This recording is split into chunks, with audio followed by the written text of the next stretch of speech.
नमस्कार मित्रांनो, एका नवीन व्हिडिओमध्ये आणि कोकणातील सुंदर लाडगरगाव या यूट्यूब चॅनलवरती मी रोशन करतेकर आपले स्वागत करतो. आजची व्हिडिओ ही दापोलीमधील धुक्याची असणार आहे आणि दापोलीमध्ये कशाप्रकारे धुका पडतो हे तुम्हाला या व्हिडिओतून पाहायला मिळणार आहे.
सकाळचे 7:30 वाजलेले आहेत आणि दापोली रस्त्यावर मी प्रवास करत होतो आणि प्रवास करत असताना मी पाहिले की या संपूर्ण परिसरात इथे धुका पसरलेला आहे आणि धुका इतका मोठ्या प्रमाणात पसरला आहे की रस्त्याच्या पलीकडे 20 ते 25 फुटाच्या पलीकडे आपल्याला काहीच दिसत नाही आहे. हा सुंदर दृश्य आपल्याला पाहायला मिळत आहे.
एकीकडे सकाळची खूप गरमी आपल्याला पाहायला मिळते आणि अशा वेळी सकाळी ते पहाटेच्या वेळी आपल्याला हे सुंदर असं धुकं आपल्याला पाहायला मिळत आहे.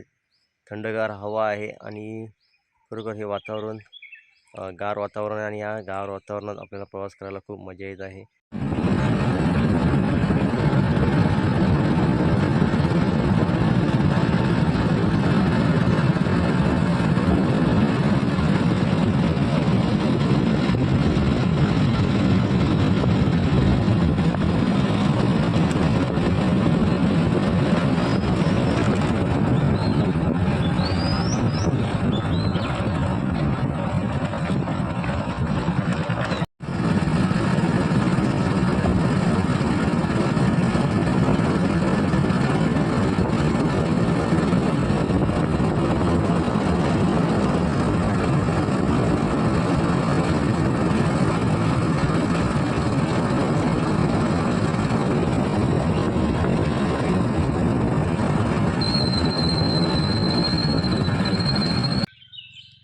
दापोली परिसरात संपूर्ण धुकं पसरलेलं आहे आणि हे दृश्य पाहायला खूप मस्त वाटत आहे आणि सकाळचं वातावरण आहे, छान वातावरण आहे. तर मित्रांनो, ही व्हिडिओ तुम्हाला कशी वाटली हे कमेंटद्वारे नक्की कळवा. चॅनलवर नवीन असेल चॅनल सबस्क्राईब करायला विसरू नका आणि ही व्हिडिओ जेवढी शेअर करता येईल तेवढी शेअर करा. धन्यवाद.